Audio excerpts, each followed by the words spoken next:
In other words, it is basically impossible for a person like Jesus to have happened with whom all the prophecies coincide. And the truth is that there is a religion called Judaism, which seems to have been inspired by God.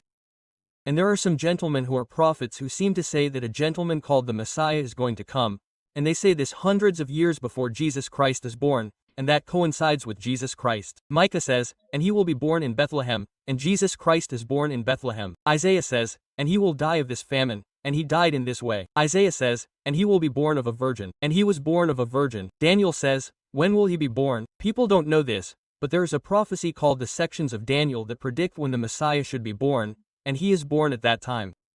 In other words, some gentlemen who are prophets who hundreds of years before Jesus Christ come and say, there will be a Lord who is the Messiah and has these characteristics.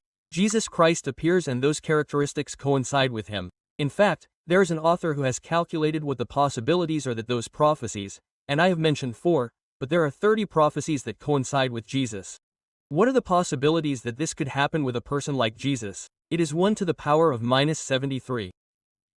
In other words, it is basically impossible for a person like Jesus to have happened with whom all the prophecies coincide.